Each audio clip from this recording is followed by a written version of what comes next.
Present Mallanna Sagar project ఏమైంది madam? ఆ రోజు అరెస్ట్ కూడా చేశారు, అసలు ఏం జరిగింది ఆ రోజు?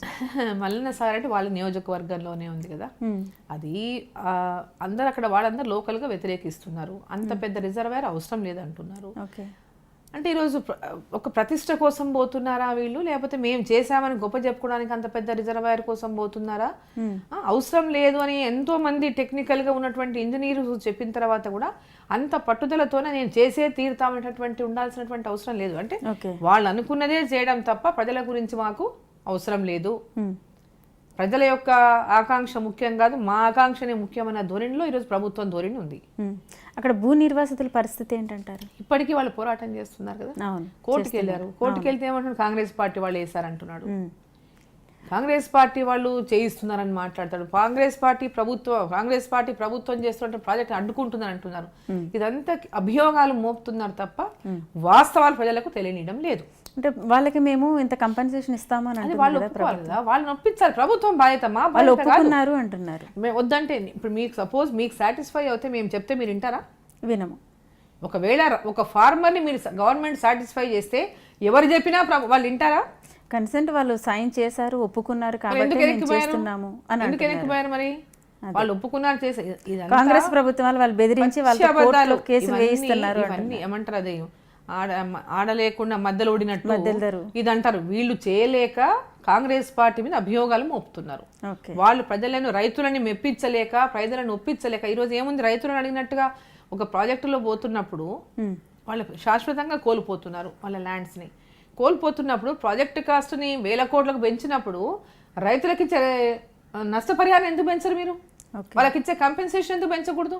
వాళ్ళు ఎందుకు సాటిస్ఫై చేయకూడదు? కాంట్రాక్టర్ని సాటిస్ఫై చేస్తున్నాం. అవును, వై నాట్ ఫార్మర్? ఫార్మర్ కనుక ల్యాండ్ ఇవ్వకుంటే ప్రాజెక్టే లేదు, నువ్వు కాంట్రాక్టర్ని సాటిస్ఫై చేయగలిగినప్పుడు why not farmer? Okay, farmer ఎందుకు సాటిస్ఫై చేయవు?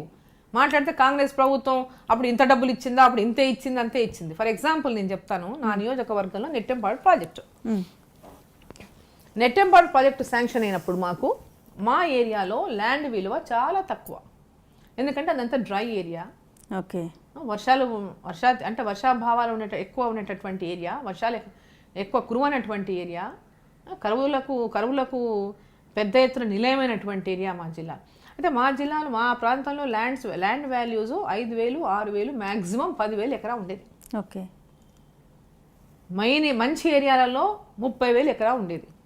ఆ రోజు ప్రాజెక్ట్ వచ్చినప్పుడు గవర్నమెంట్ ఇచ్చినటువంటి రేటు 1 lakh, డ్రైకి 75,000 ఇచ్చారు ఆ టైంలో. అప్పటికి అది చాలా ఎక్కువ రేటు రైతులకి వాళ్ళు భావించారు. వాళ్ళు డిమాండ్ చేయలేదు ఆ రోజు. వాళ్ళు ఎంత డిమాండ్ చేసి ఉంటే మ్యాక్సిమం ఇవ్వగలిగినంత వాళ్ళు చేశారు. అప్పుడు వాళ్ళు డిమాండ్ చేసి ఎక్కడ ప్రాజెక్టుని అడ్డుకోనికి ప్రయత్నం చేయలేదు. వాళ్ళు ఎక్కడెక్కడనో ఊరు వదిలిపోయినటువంటి వాళ్ళు కూడా వాళ్ళకున్న 1-2 ఎకరాలు ఉంటే కూడా ఒకవేళ రిజర్వాయర్ పక్కలో ల్యాండ్ ఉంది, కాలువ కింద పక్కన ల్యాండ్ ఉంది అన్నప్పుడు ఆ ల్యాండ్ని నా ల్యాండ్ కూడా తీసేసుకోండి, నా ల్యాండ్ కూడా వద్దు, గవర్నమెంట్ తీసేసుకొని నాకు డబ్బులు ఇవ్వండి అనేటటువంటి పరిస్థితి ఆ రోజు ఉండేది. ఆ రోజు ఉన్నటువంటి పరిస్థితులు అట్లాంటివి. ఆ రోజు ఇరిగేషన్ తక్కువ మా దగ్గర. ఆ ప్రాజెక్ట్ వస్తుందన్నప్పుడు ఆ ప్రాజెక్ట్ కింద మునిగిపోతున్నటువంటి రైతులు వాళ్ళ ల్యాండ్స్ని వద్దన్నా కూడా నా ల్యాండ్ తీసుకొని ఇచ్చిపోయేటటువంటి పరిస్థితి ఆ రోజు ఉండింది. ఓకే, తర్వాత ల్యాండ్ ప్రాజెక్ట్ వచ్చినాక ల్యాండ్ వాల్యూ పెరిగింది. ఇప్పుడు ల్యాండ్ ఇవ్వమంటే ఇచ్చే పరిస్థితులు ఎవరు లేరు. నేను ఇవ్వను, నాకు ఈ రేట్ అయితే నేను ఇస్తా అంటున్నాను. ఇప్పుడు ఇంకా ల్యాండ్ అక్విజిషన్ అయితే మిగిలిపోయిందో కొంత, అంతో అరొకర మిగిలిపోయిన ల్యాండ్ అక్విజిషన్ కూడా ఇంత డబ్బు ఇస్తేనే నా ల్యాండ్ ఇస్తాను, నేను లేకుంటే ఇవ్వను. ల్యాండ్ ఎందుకంటే కొనడానికి భూమి దొరకటం లేదు. అప్పుడు దొరికినాయి, కొన్నారు వేరే చోట, కొందరు వేరే రకంగా వాడుకున్నారు, కొందరేమో డిఫరెంట్ ఎవరి దీని ప్రకారం వాళ్ళు అప్పుడు వచ్చినటువంటి డబ్బులని వాళ్ళు ఇచ్చేసుకున్నారు. సో ఈ రోజు ల్యాండ్ ఉన్నటువంటి అవసరం, ఎక్కడైతే ల్యాండ్ అక్విజిషన్ అవసరం ఉందో అక్కడ రైతులు ఏమంటున్నారు, ఈ రోజు ఉన్నటువంటి మార్కెట్ రేట్ మాకు ఇస్తే ల్యాండ్ ఇస్తాం, లేకపోతే లేదంటున్నారు. ఆ రోజు ₹1,00,000 ఉన్న ల్యాండ్ ఈరోజు ఒక చోట 10 లక్షలు ఉంది, ఒక చోట 8 లక్షలు ఉంది, ఒక చోట 15 లక్షలు ఉంది. డిపెండ్స్, ఏరియాని బట్టి ఉంది. ఇప్పుడు వాళ్ళకి సాటిస్ఫై చేసి ఇవ్వాల్సిన పరిస్థితి ఈరోజు ఉన్నది. అంతే తప్ప దానికి వాళ్ళని ఇది చేయకుండా కేవలం మేము ఇచ్చేది ఇంతే తీసుకో, ల్యాండ్ ఇచ్చేయని బలవంతం చేయడం అనేది కరెక్ట్ కాదు అంట నేను. ఓకే, ప్రజెంట్ పరిస్థితుల్లో వాళ్ళు ల్యాండ్ కొనుక్కోవాలన్నా కూడా, వేరే చోట కొనుక్కోవాలన్నా ఆ డబ్బు పెట్టింది ల్యాండ్ రాదు, వాళ్ళకి రాదు.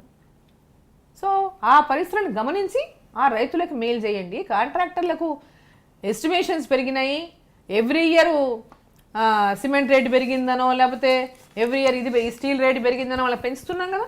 అవును. అట్లా మరి రైతుల రేటు పెరిగిందని, భూమి రేటు పెరిగిందని ఎందుకు వాళ్ళకు ల్యాండ్కి వాల్యూ ఎందుకు ఇంక్రీజ్ చేయకూడదు, ఓకే. వాళ్ళకి కంపెన్సేషన్ ఎందుకు ఎక్కువ చేయకూడదు? అది మాట్లాడితే వీళ్ళు అడ్డుకుంటున్నారు.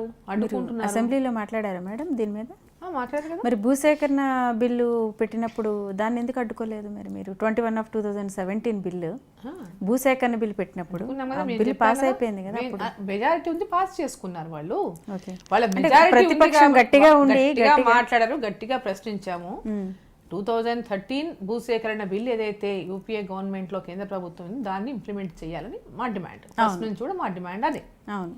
దాంట్లో ఆ బిల్లు రైతులకు మేలు చేసేటటువంటి బిల్లు. అవును.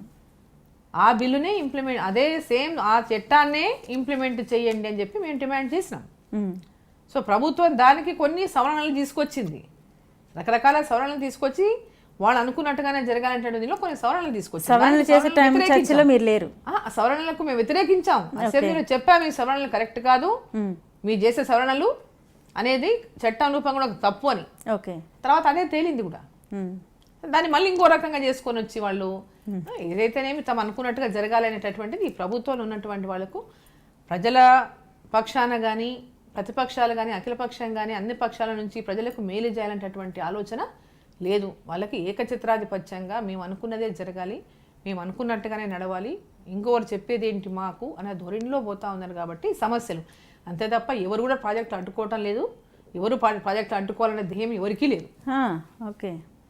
ఇప్పుడు నీళ్ళు కాంగ్రెస్ పార్టీ ప్రాజెక్టులు కట్టినటువంటి పార్టీ. ఈరోజు ఈ రాష్ట్రంలో ఇన్ని ప్రాజెక్టు, నాగార్జున సాగర్, శ్రీశైలం, సింగూరు, ఎన్నో ప్రాజెక్టు, శ్రీరామ్ సాగర్, ఇన్ని ప్రాజెక్టు, నెట్టెంపాడు, కల్వకుర్తి, భీమా, కోయి సాగర్, ఇంకా ఎన్నో ప్రాజెక్టులు. ఈ ప్రాజెక్టులన్నీ కట్టిందంటే కాంగ్రెస్ పార్టీ కట్టింది కానీ టీఆర్ఎస్ కట్టిందా? ఇది వాళ్ళు అడ్డుకున్నారు అని చెప్పడం అనేది, అడ్డుకుంటున్నారని చెప్పడం అనేది సమంజసం కాదు అని చెప్పిన మధ్యలో ఆడలేక ఓడినట్టు, తాము చేయలేక మంది మీద ఏడ్చినట్టుంది ఇది. మీరు చూస్తున్నారు ఐ డ్రీమ్ న్యూస్ ని. మీరు చూస్తున్నది ఐ డ్రీమ్ న్యూస్. అంటే కళలని నిజం చేస్తూ ప్రజలకి నిజాలని కళల ద్వారా తీసుకొచ్చే ఐ డ్రీమ్ కి మై బెస్ట్ విషెస్. మీరు చూస్తున్నది ఐ డ్రీమ్ న్యూస్. మీరు చూస్తున్నారు I dream channel. For more videos please subscribe I dream. మరిన్ని వీడియోల కోసం ఐ డ్రీమ్ ని సబ్స్క్రైబ్ చేయండి. Please subscribe I dream. And I am very much satisfied with the way interview went on. Kindly subscribe to I Dream. For more videos, subscribe to iDream. And loads of fun entertainment and content. Do watch